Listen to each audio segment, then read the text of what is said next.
को करने दो। कोई नवरात्रि का व्रत अगर एक गिलास दूध पर कर रहा है तो उसको करने दो। अगर नवरात्रि का व्रत एक जरासी सुपारी पर कर रहा है तो करने दो। कोई नवरात्रि का व्रत कैसे कर रहा है उसको करने दो, उसकी मर्जी।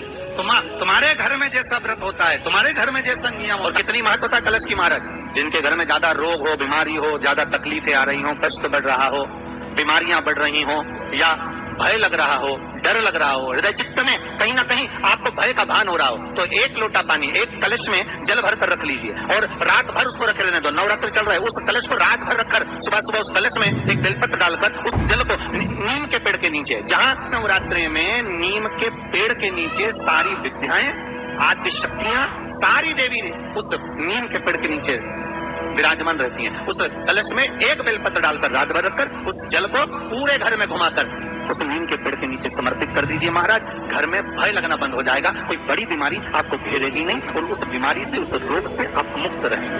उस बीमारी से, उस रोग से आप मुक्त पाएंगे। वो बीमारी आपको घेर कलश का नवरात्रि में 9 दिन में से कोई एक दिन ऐसा ले लो जिस दिन कन्याओं का भोजन कराओ, साथ में उनको लाल चुनरी ओढ़ाओ या कोई लाल वस्त्र, लाल पूजन की सामग्री उनको दो, सुख मिले। नवरात्रि में देवी जी की जो बाती लगाई जाती है वो लंबी लगाई जाती है। लंबी बाती का प्रमाण अलग होता है। लंबी बाती क्यों लगाई जाती है? भगवान के मंदिर में दीप में, देवियों की पूजन में, लक्ष्मी की वृद्धि के लिए कौन से देवता क्या लंबी बत्ती लगती है और कौन से देवता क्या गोल बत्ती लगती है, उसका भी प्रमाण बनता है। किसी देवी की पूजन करो तो लंबी बत्ती आती है, कुल देवता की पूजन करो तो लंबी बत्ती आती है। किसी मंदिर में किसी देवता को लगाने जाओ तो गोल बत्ती लगती है, उसका भी प्रमाण है। लंबी बत्ती जहाँ लगाई है, अगर लक्ष्मी के सामने लगाई है तो लक्ष्मी की लंबाई बढ़ती है, लक्ष्मी की वृद्धि बढ़ती है। अगर कुल देवता के नाम की लगाई है तो वंश की वृद्धि होती है। इसलिए हमारे यहाँ अमावस्या पूनम को जो पाटे माटे बढ़ाते हैं उसमें गोल बत्ती नहीं लंबी लगाई जाती है, जिससे हमारा वंश बढ़े। नवरात्रि में देवी जी की जो बाती लगाई जाती है वो लंबी लगाई जाती है, गोल नहीं। क्यों? क्योंकि जिससे माँ हम पर कृपा बना कर रखी है, हमारा वंश खूब बढ़े, हमारे यहाँ लक्ष्मी की वृद्धि है। स्थिर बाती, गोल बाती लगाई जाती है ब्रह्मा के मंदिर में, इंद्र के मंदिर में, देवता के मंदिर में। तुलसी के सम्मुख में लंबी बाती नहीं लगती, तुलसी के सम्मुख में गोल बाती लगाई जाती है, जिससे स्थिरता का भाव केंद्रित। पीपल के वृक्ष के नीचे कभी लंबी बाती नहीं लगती, बड़ के पेड़ के नीचे कभी लंबी बाती नहीं लगती, आंवले के पेड़ के नीचे कभी गोल बाती नहीं लगती, आंवले के वृक्ष के नीचे लंबी बाती। आम के जो पत्ते जिस डाली में लगे होते हैं वो डाली कोमल सी डाली, 11 टुकड़े महाराज एक कच्चे सूत से लपेटकर 11 बार उसका भाग, जब उसको लपेट लोगे इस तरह से इकट्ठा करके, आगे का जो भाग है 11 बार कच्चा सूत लपेटने के बाद जो भाग पीछे का आगे का कोई भी हो उसको शहद में डुबाकर शिव जी को समर्पित कर दो। किस जगह पर रखना है? अशोक सुंदरी वाली जगह। अशोक सुंदरी की जगह जानते हो आप लोग, पहले भी आपको बताया है, आज फिर आपको वर्णन कर दें। जैसे ये गोल जलाधारी है, ये शिवलिंग रखा है, ये 2 जहां से पानी बह रहा है बाबा के चरणारविंद, राइट में श्री गणेश जी का स्थान, लेफ्ट में कार्तिकेय का स्थान, बीच में अशोक सुंदरी की जगह। शंकर भगवान की 6 लड़कियां हैं। भगवान शंकर के 13 बच्चे, 13 बच्चों में से 6 लड़कियां, उस 6 लड़कियों में से एक लड़की का स्थान, भगवान शंकर की एक बेटी का स्थान, अशोक सुंदरी का स्थान सामने। पद्म पुराण में स्पष्ट किया ये स्थान अशोक सुंदरी का। शंकर भगवान की जलाधारी में पार्वती जी का हस्त कमल, ऊपर से जो एक एक बूंद पानी गिरता है, ये शंकर भगवान की 5 लड़कियों का स्थान है। जया, विषहरा, शामरी बारी, दौतली और देव। शंकर भगवान की 5 लड़कियां भगवान शंकर के मस्तक पे जल की धार गिरा रही हैं। बीच में जो अशोक सुंदरी का स्थान है महाराज, उस जगह पर शहद का मुख, जो शहद आपने भिंगोया है, उस शहद का मुख शंकर जी की ओर कर कर इसी चैत्र के महीने में, इन्हीं नवरात्रि में शंकर भगवान के उस अशोक सुंदरी की जगह पर शहद का भाग शिव जी की ओर रख दें। महाराज अगर घर में संपदा की कमी हो या कोई पैसा खा गया हो, रुपया नहीं दे रहा हो, पैसा अटक गया हो, तो उस शहद को शिव जी की ओर मुख कर कर उस आम के पल्लव की जो डंडी है उसको 11 डंडी को वहां रख दीजिए और उससे अपनी कामना कर कर आ जाइए। हो सके उस शहद में से थोड़ा सा शहद किसी रुमाल पर किसी कपड़े में लगाकर उसको रख लीजिए। जिस व्यक्ति से पैसे लेना है, जिस व्यक्ति से पैसे मांग रहे हो, उससे एक बार जाकर मिल लीजिए, एक बार उसको खबर कर दीजिए।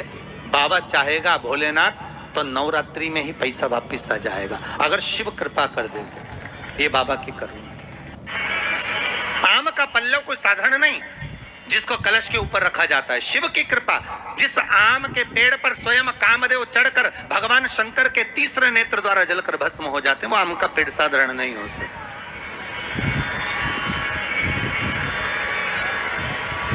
सहज नहीं है। और वैसे भी शिव शिव है महाराज। आम का जो पत्ता होता है, आम का जो पल्लव होता है, उस आम के पत्ते पर हल्दी और सिंदूर, इन दोनों से स्वस्तिक का निर्माण किया जाए। देवी भागवत का संवाद है, बहुत ध्यान देना महाराज। जिन कन्याओं का विवाह ना हो पंचमी के दिन, नवरात्रे की कोई सी भी पंचमी, मतलब जो पंचमी तिथि पड़ेगी, कोई भी नवरात्रा हो, चाहे वो 4 नवरात्रे में से, चाहे वो पौष का हो, अश्विन का हो, चैत्र का हो, आषाढ़ का हो, किसी भी नवरात्रे में आप कर सकते हैं। एक पान के पत्ते पर, एक ही पत्ते पर जो 2 स्वस्तिक बनेंगे, एक हल्दी का बनेगा, एक सिंदूर का बनेगा। बस अंतर इतना है, जो हल्दी का स्वस्तिक है उस पर कंकु के चावल अर्थात रौली के चावल, रोली कुंकू के चावल रखना है, और जो सिंदूर का है उस पे हल्दी के चावल रखना है। इतना रखकर जिस लड़का लड़की का विवाह नहीं होता उसकी हथेली पर रखकर उसका नाम और गोत्र बोलकर महाराज उसको ले जाकर नीम के पेड़ के नीचे उसको रख दिया जाता है। मात्र 3.5 या 4 महीने ऐसे रहते हैं जिसके अंदर उस लड़का लड़की का विवाह पक्का हो जाता है। जिसका विवाह नहीं होता केवल उसी के लिए, जिसका मंगल विवाह ना हो रहा। आम के पल्लव में शिव का वर प्रदान है, आम के पल्लव में शंकर का आशीर्वाद है, आम के पल्लव में शिव का आशीर्वाद। के दिन लोग देवी जी की स्थापना करते हैं, तो क्या स्थापना में क्या रखते हैं? कलश रखते हैं ना। तो कलश किस लिए रखा जाता है? कलश का क्रम क्या है? अपन ने अभी तक कथाओं में बहुत सुना शिव महापुराण में कि दिए का महत्व क्या है, अपन ने सुना दही का महत्व क्या है, जल का महत्व क्या है। पूरी शिव महापुराण में अपने अलग अलग महत्व को जाना है, पर यह नवरात्रे में जो शिव महापुराण की कथा शुरू हो रही है, नवरात्रे में जो शिव महापुराण की कथा को हम श्रवण करने के लिए बैठे हैं, इसमें हमारा एक संशय और मिटना चाहिए कि भारत की भूमि पर जब मां आद्य शक्ति की स्थापना होती है, मां जगतजननी को जब विराजमान किया जाता है, या चैत्र नवरात्रे में, शरदीय नवरात्रे में, आषाढ़ी नवरात्रे में, आदिकादिक पौष नवरात्रे में हम शंकर की, हम जगतजननी जगदम्बा की जब स्थापना करते हैं, या हम नूतन घर का प्रवेश करते हैं, या गणेश जी की स्थापना करते हैं, या कोई दुकान को प्रवेश करते हैं, या कोई शुभ कार्य करने के लिए अग्रण्य होते हैं, तो हम कलश की स्थापना क्यों करते? आखिर कलश में ऐसा क्या है? कलश के अंदर आखिर ऐसा क्या विराजमान है कि 33 कोटि देवता उस कलश के अंदर आकर बैठ जाते हैं महाराज?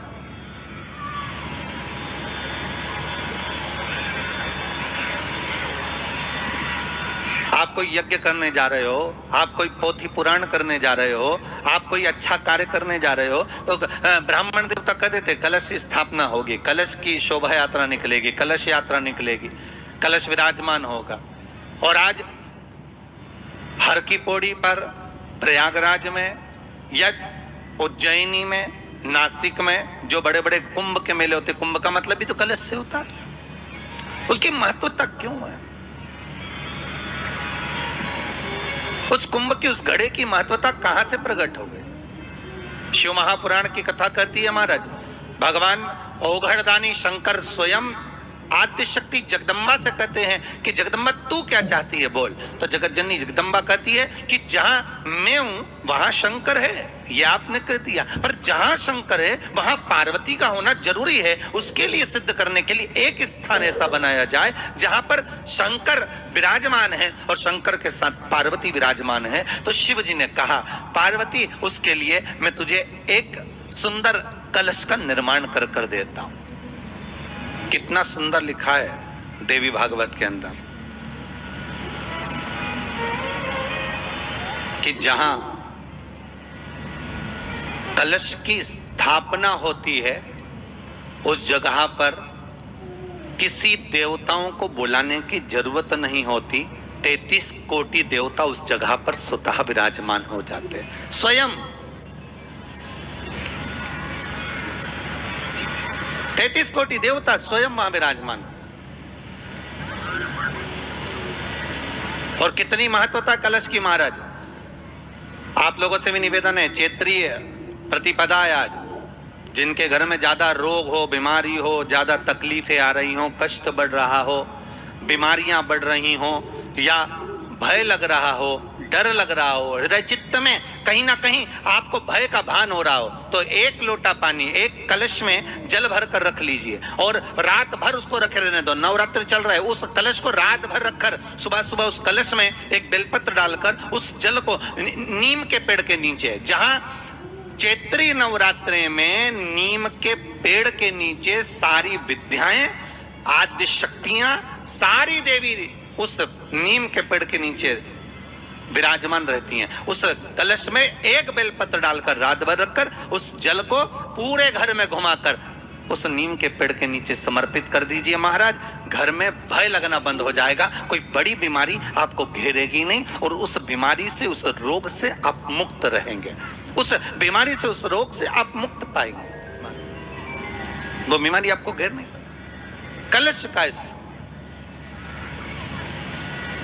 इस संसार सागर से उबरने के लिए हम भगवान की कथा को अपने हृदय में, अपनी चित्तवृत्ति में, अपने मन में उतार लें।